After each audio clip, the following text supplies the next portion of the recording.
أعوذ بالله من الشيطان الرجيم. بسم الله الرحمن الرحيم.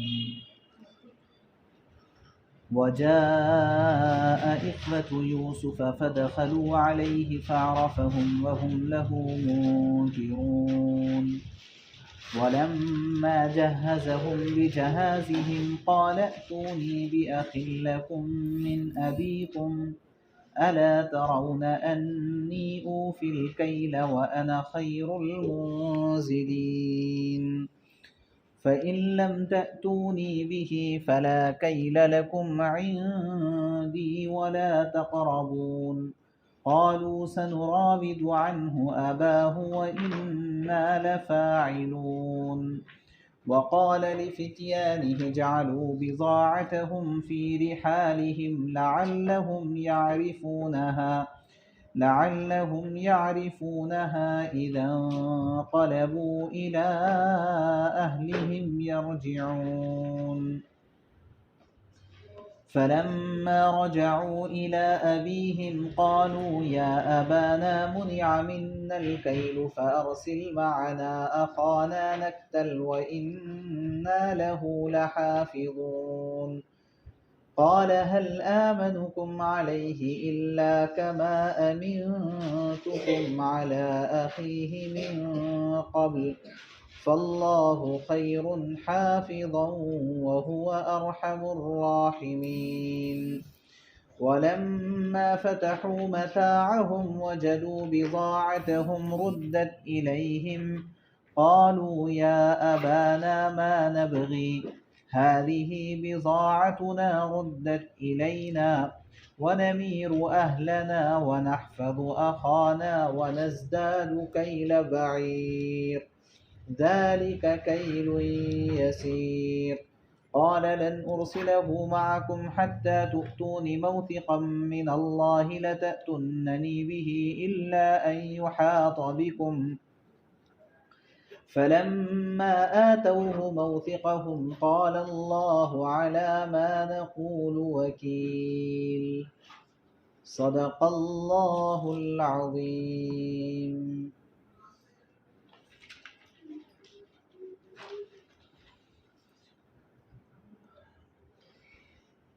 آج ترجمہ انشاءاللہ بعد میں کریں گے.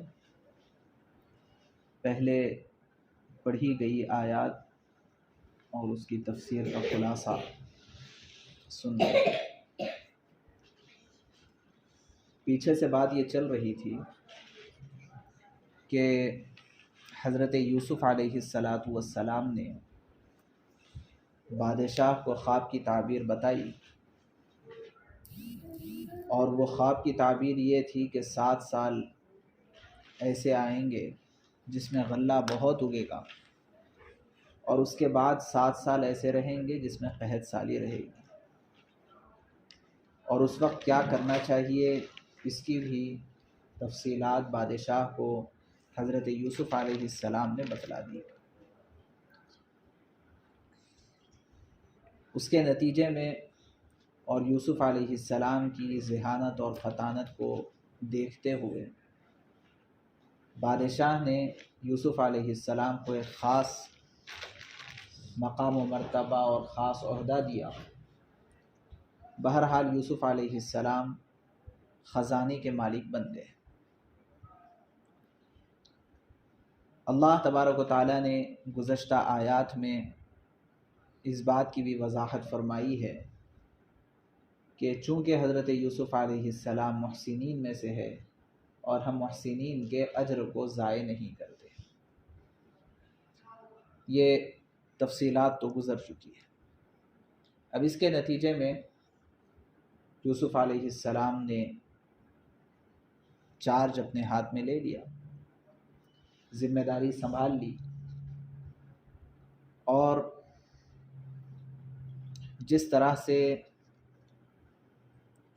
اکانومی کو اور فائنانسنگ سسٹم کو مینیج کرنا چاہیے تھا ویسے مینیج کرنا یوسف علیہ السلام نے شروع کر دیا. جس کے نتیجے میں بہرحال جو بات یوسف علیہ السلام نے بیان فرمائی تھی اور خواب کی جو تعبیر تھی اس کے مطابق کام شروع ہو گیا۔ چنانچہ کچھ ہی دنوں میں وہ دور شروع ہو گیا جن 7 سالوں کی بہت زیادہ سرسبز و شاداب ہونے کی بات کی گئی تھی۔ چنانچہ بہت غلہ اگا اور بہت جو ہے سبزہ اگا،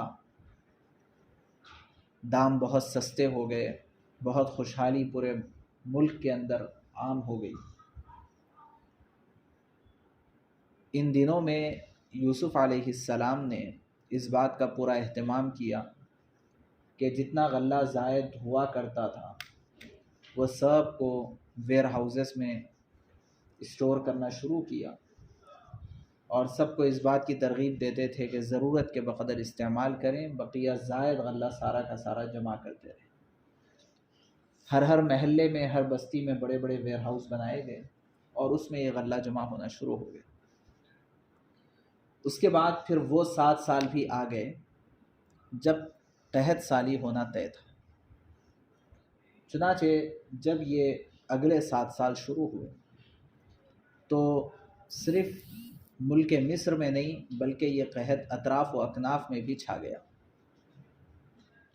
اور اسی قحط کی وجہ سے بہت سارے لوگ پریشان حال تھے، فکر مند تھے، اور تلاش و جستجو میں تھے کہ ہم کو غلہ کہاں ملے گا۔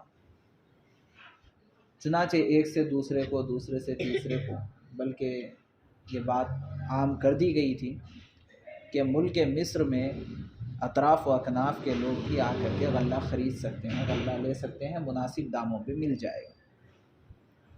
جب یہ بات عام ہوئی تو ملک شام کا ایک علاقہ تھا، کنعان اس کا نام۔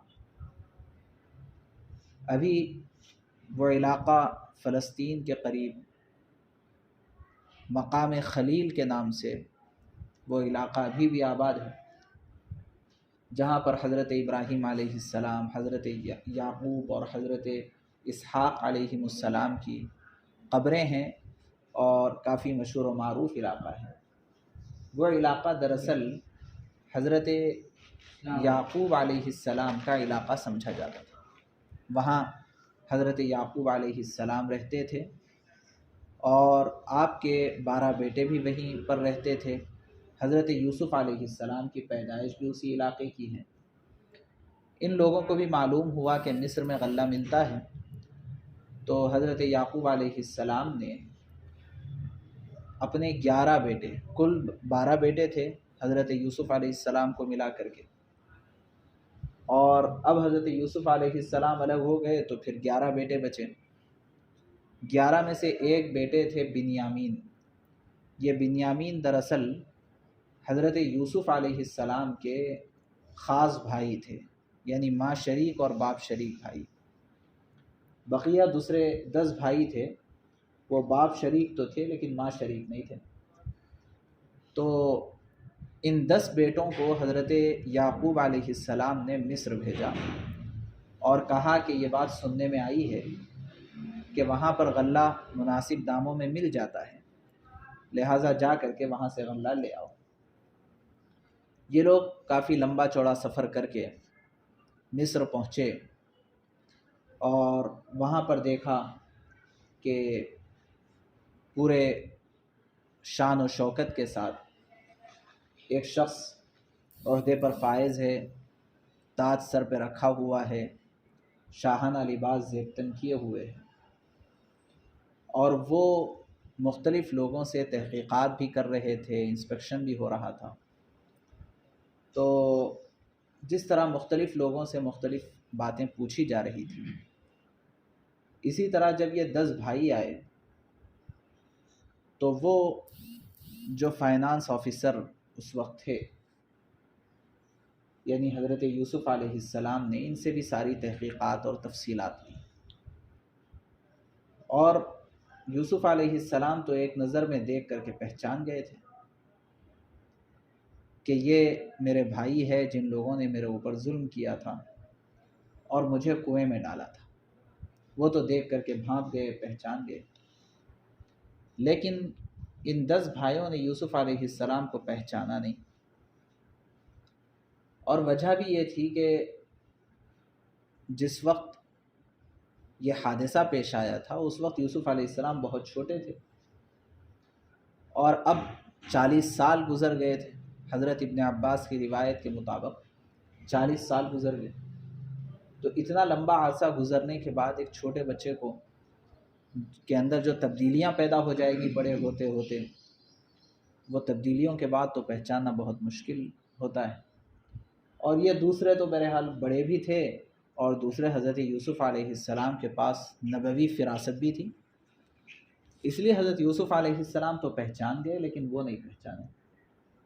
یوسف علیہ السلام نے ان سے مختلف سوالات کیے کہ تم کہاں سے آئے ہو، کیا کرتے ہو، کیا تمہاری مصروفیت ہے، اور تم کس کے بیٹے ہو، وغیرہ وغیرہ ساری چیزیں یوسف علیہ السلام نے پوچھی، اور ان کو شبہ نہ ہو جائے اس وجہ سے یہ بھی یوسف علیہ السلام نے کہا کہ ہم کو یہ ساری معلومات حاصل کرنا ضروری ہے، کہیں ایسا نہ ہو کہ کوئی جاسوس ہمارے ملک میں آ جائے اور آ کر کے ہمارے ملک کو نقصان پہنچائے، اس لیے تم کو یہ ساری تفصیلات دینی پڑے گی۔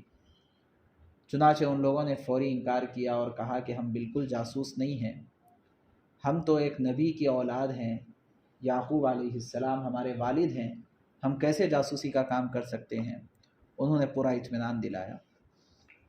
اس کے بعد یوسف علیہ السلام نے حکم دیا کہ یہ پورے 10 بھائیوں کو جو ہے ایک مخصوص گیسٹ ہاؤس میں، جو رائلز کے لیے اور شاہی لوگوں کے لیے ہوتا ہے، ایسے مخصوص گیسٹ ہاؤس میں، VIP گیسٹ ہاؤس میں ان کو ٹھہرایا جائے، اور ان کے لیے بہت سارے کارندوں کو اور خادمین کو متعین کر دیا کہ جب تک ان کا قیام رہے گا اس وقت تک ان کی خدمت میں کسی قسم کی کمی ہونے نہ دینا۔ چنانچہ بڑا اعزاز و اکرام ہوا، بہت بہتر کھانا ان کو کھلایا گیا، بہت بہتر انداز میں رکھا گیا، اور جب غلہ دے کر کے ان کو بھیجنے کا وقت آیا تو خود یوسف علیہ السلام نے ٹھہر کر کے ہر ایک کے لحاظ سے ایک ایک آدمی کو جتنا غلہ دیا جا رہا تھا وہ سارا غلہ یوسف علیہ السلام نے تلوا کر کے ایک ایک کے حوالے کیا۔ ان لوگوں نے یہ سارے انعامات و اکرامات دیکھ کر کے ہمت کر کے کہا کہ ہم دراصل 11 بھائی ہیں، 10 یہاں پر آئے ہیں اور ایک بھائی نہیں آ سکے، اگر آپ مناسب سمجھے تو وہ ایک بھائی کا غلہ بھی ہمیں دے دیجیے۔ ان کا خیال یہ تھا کہ جب اتنا اعزاز و اکرام ہمارا ہو رہا ہے تو وہ ایک بھائی کے غلے کا کیا ہے، وہ بھی ہم کو مل جائے گا۔ لیکن یوسف علیہ السلام نے پوچھا کہ تم اس بھائی کو کیوں نہیں لائے؟ ہم نے یہاں اصول بنا رکھا ہے کہ جو آئے گا اس کا غلہ اس کو ملے گا۔ یہ اس وجہ سے قانون اور ضابطہ بنانے کی ضرورت پیش آئی تھی کہ اگر یہ ضابطہ نہ بنایا جاتا تو لوگ کئی لوگوں کا لے کر کے گھر میں اسٹور کرنا شروع کر دیں گے۔ جیسے لاک ڈاؤن میں ہمارے پاس سارے غریب لوگ جا کے لائن میں لگ کر کے غلہ لیتے تھے اور گھر میں لا کے اسٹور کرتے تھے، پتہ چلا کہ بعد میں وہ لوگ چاولوں کے تھیلے بعد میں مارکیٹ میں بیچے بھی ہیں اور بیچ کر کے اس سے پیسہ حاصل کریں۔ تو ایسی کوئی بددیانتی کا کام نہ ہو جائے، اس وجہ سے سب کے لیے یہ ضابطہ بنایا گیا کہ ہر کوئی اپنے حصے کے بقدر غلہ لے گا، اور جس کو غلہ ہونا ہے وہ آئیں اور آ کر کے لے کر کے جائیں۔ تو حضرت یوسف علیہ السلام نے یہی کہا کہ ہمارے پاس یہ سسٹم ہے اور یہ قانون بنا ہوا ہے کہ جو آئے ہیں انہی کا دیا جائے گا، جو نہیں آئے ان کا نہیں ملے گا۔ اس کے بعد حضرت یوسف علیہ السلام نے پوچھا کہ آخر یہ تو بتاؤ کہ تم اس بھائی کو کیوں نہیں لائے ہو؟ تو انہوں نے پھر پوری داستان سنائی اور کہا کہ دراصل ہم لوگ 12 بھائی تھے، اور 12 میں سے ایک بھائی ہمارا جنگل میں گم ہو گیا تھا جنگل میں۔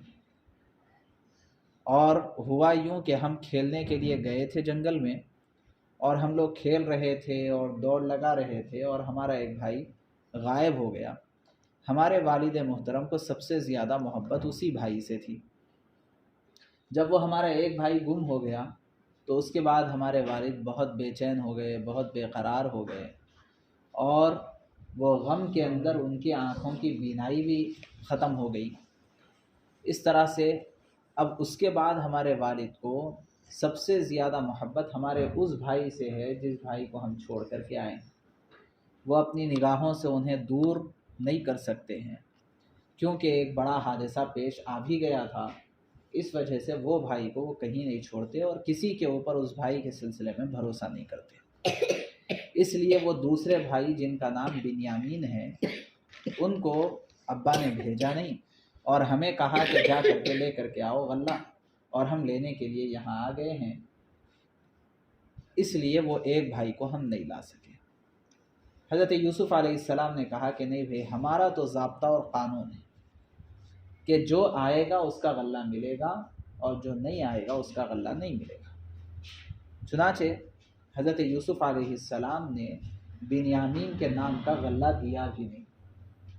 حالانکہ اعزاز و اکرام ایسا جیسا کہ کوئی شاہی قسم کے لوگ ہوں، ایسا اعزاز و اکرام ہوا، ایسی خدمت ہوئی، لیکن غلہ دینے میں کوئی کمپرومائز نہیں کیا، ان کے حصے کا غلہ ان کو نہیں دیا گیا۔ البتہ کارندوں کو یہ کہا کہ یہ جو قیمت ساتھ لائے ہیں، یہ قیمت بھی مناسب انداز میں اس طریقے سے اندر ان کے تھیلوں میں رکھ دو کہ جب گھر جا کر کے وہ سامان کھولیں گے تب ان کو ملنا چاہیے۔ اس طرح سے وہ قیمت واپس کر دی۔ اور یہ قیمت کے واپس کرنے کے سلسلے میں مفسرین نے چند باتیں لکھی ہے۔ ایک تو احتمال یہ ہے کہ حضرت یوسف علیہ السلام نے چونکہ ان کے بھائی تھے، اس وجہ سے انہوں نے یہ سوچا ہو کہ میں اپنے جیب سے اپنے گھرانے کے غلے کی قیمت ادا کر دوں گا، تو اپنے جیب سے حضرت یوسف علیہ السلام نے ادا کر دی اور ان کو واپس کر دیا۔ دوسرے یہ کہ اپنے گھر والوں سے پیسے لینا یہ یوسف علیہ السلام کو مناسب نہیں دکھا، اس وجہ سے نہیں دیا۔ تیسرا احتمال مفسرین نے یہ بھی بیان فرمایا کہ اگر یہ قیمت واپس کر دی جائے گی تو ان کے دل میں اور زیادہ محبت پیدا ہو جائے گی اور یہ محبت دوبارہ ان کو لانے پر یہاں آنے پر آمادہ کرے گی۔ چوتھا احتمال یہ بھی بیان فرمایا کہ چونکہ والد محترم تو نبی ہے اور نبی ہونے کی وجہ سے جب وہ دیکھیں گے اور ان کو پتہ چلے گا کہ قیمت واپس آ گئی ہے تو وہ تو اس کو برداشت نہیں کریں گے اور وہ یہ قیمت کو دوبارہ پہنچانے کے لیے ان تمام بھائیوں کو دوبارہ مصر بھیجیں گے کہ بھئی یہ قیمت ادا کر کے آؤ، کیونکہ نبی ہے، کہیں ایسا تو امکان نہیں ہے بالکل بھی کہ اس کے اندر کوئی خیانت ہو جائے، اس لیے قیمت ادا کروانے کے بہانے دوبارہ بھیجیں گے مصر کو۔ بہرحال کئی احتمالات اس کے اندر ہو سکتے ہیں۔ یہ قیمت وہی تھیلوں میں چھپا کر کے رکھ دی اور رکھ کر کے ان کو واپس بھیج دیا۔ جب یہ لوگ واپس گئے اور راستے میں بھی وہ یہی ڈسکشن ان کا چل رہا تھا کہ ہم جب اگلی مرتبہ آئیں گے تو بنیامین کو لانا ضروری ہے ورنہ غلہ نہیں ملے گا، اور ابا جان بنیامین کو چھوڑنے تیار نہیں، کیا کیا جائے۔ بہرحال یہی تبادلہ خیال کرتے ہوئے وہ گھر تو پہنچ گئے، اور گھر پہنچ کر کے انہوں نے ابا جان کے سامنے پوری صورتحال رکھی، پوری رپورٹ پیش کی کہ ہم گئے اور وہاں ہم نے آفیسر سے ملاقات بھی کی اور انہوں نے بڑا اعزاز و اکرام بھی کیا، ہماری تفصیلات بھی پوچھی۔ دوسرے لوگوں کو اتنا جو ہے بہترین انتظام نہیں کیا گیا جتنا انتظام انہوں نے ہمارے لیے کیا، اور ایسے VIP گیسٹ ہاؤس کے اندر ہمارا قیام کروایا اور کھانے اور پینے اور بہترین خدمت کا انتظام کیا۔ اتنا اچھا سلوک ہمارے ساتھ کیا، ہم لوگ بہت متاثر ہوئے۔ البتہ انہوں نے واپسی میں ہم سے ایک وعدہ یہ لیا کہ جب اگلی بار آئیں گے تو اپنے بھائی کو بھی ساتھ لائیں، اور اگر بھائی کو ساتھ نہیں لائیں گے تو غلہ نہیں ملے گا۔ یہ پوری تفصیلات اپنے والد حضرت یعقوب علیہ السلام کو ان سب بھائیوں نے سنائی۔ تو یعقوب علیہ السلام نے یہ سب تفصیلات سن تو لی، اور اس کے بعد بہرحال خاموشی اختیار کر لیے ہوں گے۔ جب اگلے سال پھر دوبارہ یہ غلہ ختم ہو گیا سال بھر میں، اور دوبارہ غلہ لینے کا وقت آ گیا، تو اب ان لوگوں نے دوبارہ مطالبہ کیا کہ بھائی کو بھی ساتھ بھیج دیں، اور اس بھائی کی حفاظت کے سلسلے میں ہم پر اطمینان کریں، ہم پر بھروسہ کریں۔ اس بات کا ان لوگوں نے اطمینان دلایا۔ حضرت یعقوب علیہ السلام نے نہ چاہتے ہوئے بھی بنیامین کو ان لوگوں کے ساتھ کر دیا، کیونکہ وہ بہرحال نبی تھے اور اللہ کے اوپر توکل بھی تھا۔ انہوں نے یہ سوچا ہوگا کہ بھئی ہم جتنی حفاظت کا انتظام کر سکتے ہیں اتنا کر لیں گے، اب بقیہ جو مقدر ہوگا وہ دیکھا جائے گا۔ چنانچہ ان لوگوں کو سمجھایا، منایا، اور بھائی کا خیال رکھنے کے حوالے سے بہت زیادہ نصیحتیں کی، اور نصیحتیں کر کے اللہ پر بھروسہ کر کے یہ بھیج دیے۔ اس کے بعد کیا ہوا آگے، وہ انشاءاللہ آگے آئے گا۔ چنانچہ ان آیات کے اندر اسی کا ذکر ہے، ترجمہ دیکھیے۔ وَجَاءَ إِخْوَةُ يُوسُفَ فَدَخَلُوا عَلَيْهِ فَعَرَفَهُمْ وَهُمْ لَهُ مُنكِرُونَ۔ اور جب قحط پڑا تو یوسف علیہ السلام کے بھائی آئے اور ان کے پاس پہنچے۔ فَعَرَفَهُمْ، تو یوسف علیہ السلام نے تو انہیں پہچان لیا کہ یہ سب میرے بھائی ہیں۔ وَهُمْ لَهُ مُنكِرُونَ، اور وہ یوسف علیہ السلام کو نہیں پہچان سکے۔ ظاہر بات ہے، کیسے پہچانیں گے، اتنا 40 سال کا عرصہ گزر گیا۔ وَلَمَّا جَهَّزَهُمْ بِجَهَازِهِمْ، اور جب یوسف علیہ السلام نے ان کا سامان تیار کر دیا، قال، فرمایا، ائتونی بِأَخٍ لَكُم مِّنْ أَبِيكُمْ، آئندہ اپنے باپ شریک بھائی کو بھی میرے ساتھ میرے پاس لے آنا۔ الا ترون انی اوفی الکیل وانا خیر المنزلین، کیا تم نہیں دیکھ رہے ہو کہ میں پیمانہ بھر بھر کر دیتا ہوں، یعنی پورا پورا ادا کر رہا ہوں، تم اس کو نہ لانے کے باوجود بھی۔ وانا خیر المنزلین، اور میں بہترین مہمان نواز بھی ہوں، یہ تم تو دیکھ ہی رہے ہو، لہٰذا ڈرنے اور خوف کرنے کی کوئی بات نہیں ہے۔ اس کی تفصیلات جا کر کے ابا جان کو سنا دو، اور اگلی مرتبہ تم اپنے اس بھائی کو بھی لے آؤ۔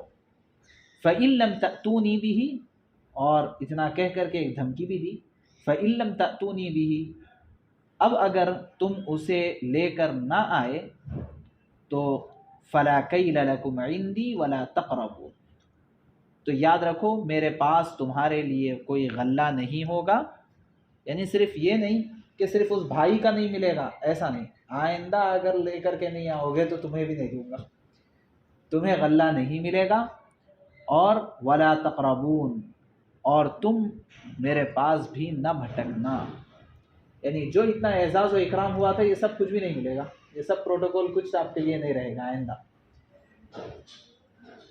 قالوا، تو وہ سب بھائی کہنے لگے، سنراود عنہ اباہ وانا لفاعلون، ہم اس کے والد کو اس کے بارے میں بہلانے کی، سمجھانے کی کوشش کریں گے کہ وہ اسے ہمارے ساتھ بھیج دیں، اور ہم ایسا ضرور کریں گے۔ وقال لفتيانه جعلوا بضاعتهم في رحالهم لعلهم يعرفونها اذا انقلبوا الى اهلهم لعلهم يرجعون، اور یوسف علیہ السلام نے اپنے نوکروں سے کہہ دیا کہ وہ ان بھائیوں کا مال جس کے بدلے انہوں نے غلہ خریدا ہے، وہ پیسے کو اور وہ ثمن کو، وہ قیمت کو انہی کے کجاووں میں رکھ دیں، انہی کے سامان میں رکھ دیں، لعلہم یعرفونہا، تاکہ جب یہ اپنے گھر والوں کے پاس واپس پہنچے تو اپنے مال کو پہچان لیں، شاید اس احسان کی وجہ سے وہ دوبارہ آئیں گے، لعلہم یرجعون، یہ احسان کی وجہ سے دوبارہ وہ شاید واپس آئیں۔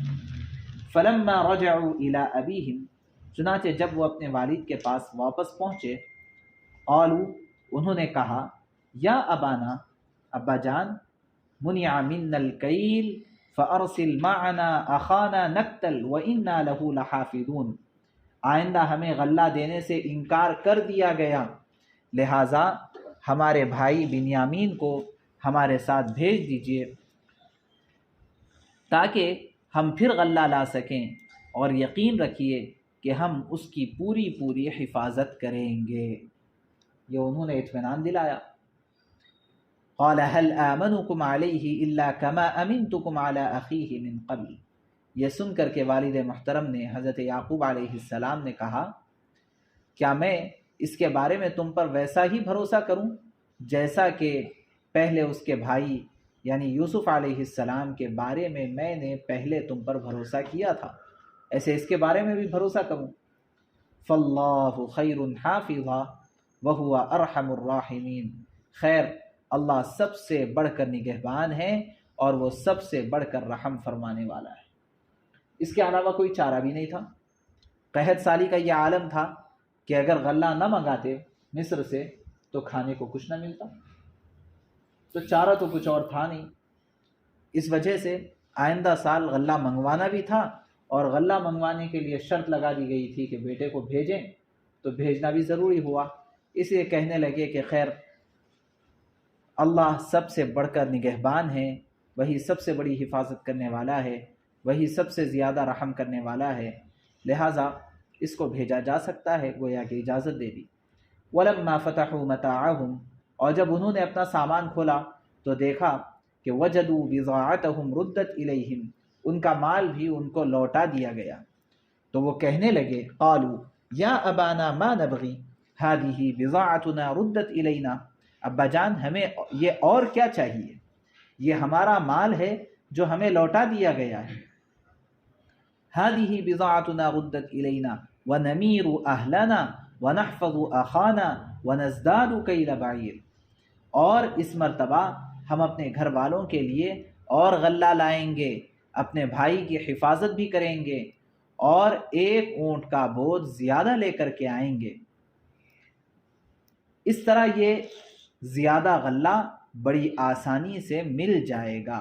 ذالک کیل یسیر، اس طرح یہ زیادہ غلہ بھی ہم کو بڑی آسانی کے ساتھ مل جائے گا۔ حضرت یعقوب علیہ السلام نے فرمایا لن ارسلہ معکم حتی تؤتونی موثقا من اللہ لتأتوننی بہ الا ان یحاط بکم، والد نے کہا کہ میں اس کو یعنی بنیامین کو تمہارے ساتھ اس وقت تک ہرگز نہیں بھیجوں گا جب تک تم اللہ کے نام پر مجھ سے یہ عہد نہ کرو کہ اسے ضرور میرے پاس واپس لے کر آؤ گے۔ یہ گویا کہ ان سے عہد لیا، اور عہد لے کر کے یعقوب علیہ السلام نے بھروسہ کیا۔ فلما آتوہ موثقہم